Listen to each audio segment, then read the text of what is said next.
Magandang araw mga kaibigan. Gusto kong i-share sa inyo ang panawagan ng ibang kababayan natin sa London, United Kingdom tungkol sa nangyayaring kaguluhan sa politika. Meron akong napanood na vlog ni Radyo Pilipino UK. Baguhan lang ito, nasa 573 pa lang ang subscribers niya. Ang ganda yung kanyang presentation, panawagan kay Pangulong Marcos Jr. na magsalita na siya. Ipatigil na ang mga investigasyon sa Kongreso dahil yan ang punot dulo ng mga kaguluhan. Yung bakit si BP Sara meron ng threat, yung active threat sa buhay ng ano. Pakinggan natin yung kanyang salita. Talagang hindi na napigilan ang galit nitong si Vice President Sara Duterte. Lumabas ako. Kinuha ko po yung reaksyon ng mga kababayan natin dito. Umaasa po sila sa inyong mga pangako. Kay Pangulong Marcos. Uunlad ang Pilipinas, magiging matino ang Pilipinas sa ilalim ninyo ng inyong pagmumuno. Pero ano nangyari? Away-away. Sinimulan kasi ng inyong mga alipores dyan sa Kongreso. Patawag ng investigasyon. O ano nangyari ngayon? Wala na. Lalo na ho tayong malulugmok, mga kaibigan. Ano? At yung sinabi ni Vice President Sara Duterte, itinuturing na active threat ng PNP at ng Presidential Security BS na yata ang tawag ngayon dyan, mga kaibigan. Ano? So ano mangyayari ngayon? Magkakagulo. Wala nang katapusan ho yan. Matatapos ang termino ninyo, both of you, Mr. President, wala mangyayari ho sa Pilipinas. Ano? Kaya kung may pagkakataon, kausapin nyo ang inyong mga alipores sa Kongreso. Tapusin nyo na ho, walang mangyayari. Salamat. Okay, so yun po. Simulan natin yung kanyang mamaya, yung start ng kanyang na headlines na daw. Na headline sa London yung active threat ni BP Sara kay Pangulong Marcos. Okay, simulan natin. Ito. Immediately after na nangyaring gulo dyan sa Kamara, nag-ikot ako sa mga lansangan dito sa London at pinuntahan ko yung mga kababayan natin na nakatira sa iba't ibang bahagi po ng London at kunin ang kanilang reaksyon. Kaugnay nga nitong tumitinding away sa pagitan ni BP Sara at ng First Family, kasama na dyan ang Speaker ng Kongreso na pinsang buo ni Pangulong BBM. Ang sabi nila, wala akong naitutulong yung ginagawa ng mga politikong yun . Hindi ko nila sinisino, Presidente man, Vice President, Speaker, o sino man sa mga congressman o senador. Sabi nila, imbes na tumulong sila sa pagpapaunlad ng ating bayan, lalo ho lamang silang nanggugulo, sila yung nauuna. Sila yung nasa front line para masadlak lalo sa kahirapan ng ating bansa. Ito ang isipin ninyo. May away politika, sa top echelon of the government. President, Vice President, First Lady, House Speaker.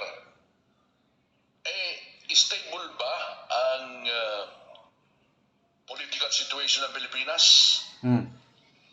Para maglagak ng negosyo ang isang negosyante?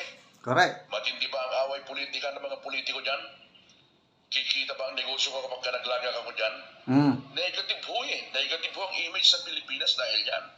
Na-headline tayo, nakita ko ho Na-headline tayo sa BBC. Ang headline, yung assassination plot, umano.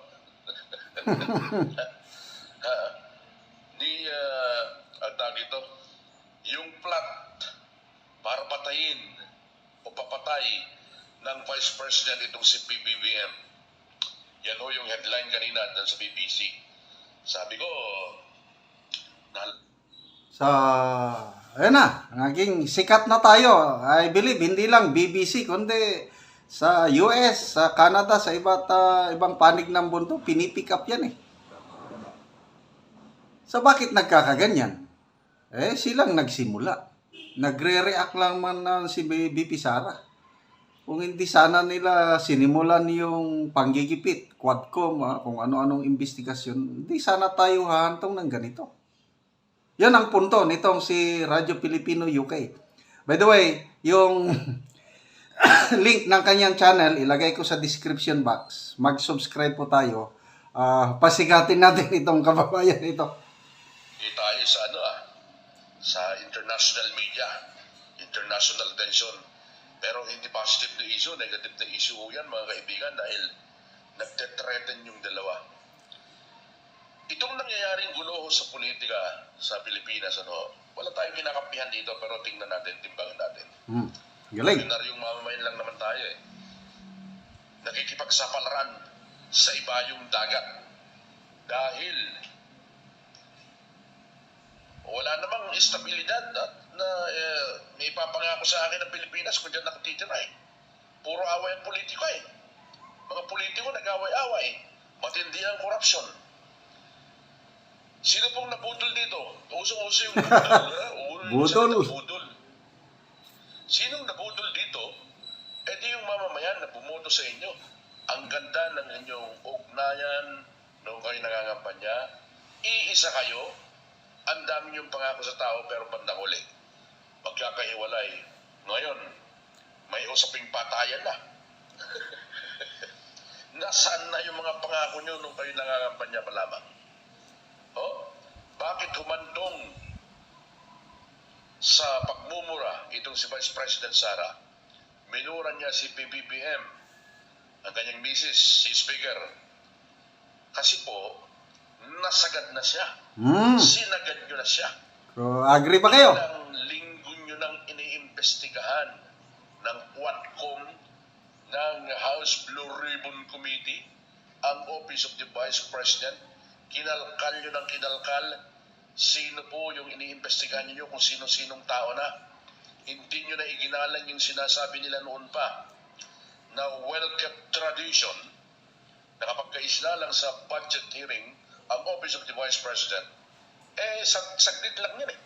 Parang paggalang lang, tradisyon na yun eh. Hindi nyo ba naalala na yung unang budget hearing ng Office of the Vice President, nag-motion, walang iba kundi yung si Congressman Marcos, na anak mismo ni PBBM, na bilang paggalang, ipasa na agad yung budget ng Office of the Vice President. Pero dahil nga po sa politika, mga kaibigan, itong mga bataan ni PBBM dyan sa Kongreso, Yan na. Mr. President, kausapin nyo na ho sila. Lalo tayong malulugmok eh. Sino pang gumagawa ng may investigasyon na yan? Kung sino-sinong pinatatawag, Your Honor dito, Your Honor doon, patahimikin nyo na ho sila, Mr. President, yung mga kalyado nyo sa Kongreso. Patawag sila ng patawag ng investigasyon. Wala silang planong itigil ng investigasyon. Itong Quadcom, itong House Blue Ribbon Committee, na siyang pinagmula ng tirade itong si Vice President Sara Duterte. Sinagad nyo eh. So para sa akin, normal lamang yung reaksyon niyang yun. Kung ako ang tatanungin ngayon na mainit ang issue, mas gugustuhin ko pa po na magkaroon ng Pangulo katulad ni Sara Duterte. Ganun para tumino, hindi lamang yung mga tao, kundi tumino pati yung mga politiko. Itong mga politiko ngayon, tingnan nyo, patawag ng hearing. Kasi wala silang naririnig mula kay PBBM eh. Wala silang naririnig. Sana man lang kausapin ni PBBM yung kanyang kalyado, patahimikin na natin ito. Tama na yung pamumulitika. Wala akong naririnig ng tao sa inyo, Mr. Vice President. So kailangan ng tapang ni Sara Duterte, tignan ko, kung hindi tumino lahat ang politiko dyan sa atin. Ang galing! Di ba? Sinagad nyo si BP. Sinagad nyo, tao lamang siya. Kaya ganun ang naging reaksyon niya. Nilinaw naman niya na wala siyang planong papatay ang Pangulo, itong si First Lady Liza Marcos at si Speaker Romualdez. Pero nakikita ko niya kasi yung panggigipit ninyo eh. Panggigipit ninyo, although hindi ho kayo direkta, Mr. President, na nakikita niya o nakikita ng tao na nag-aatas, nag-uutos sa inyo mga kalyado sa Kongreso na imbestigahan at guluhin yung Office of the Vice President, alam niya, bakit malakas ang loob ng mga ito? Oh, hindi na iginagalang yung well-kept tradition na sinasabi nila.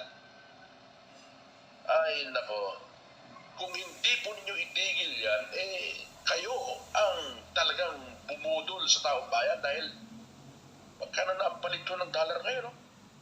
59. 60 na. Oh, malapit na. Dollar. Parang ngayon lang yata ang nangyayari ho yan, mga kaibigan.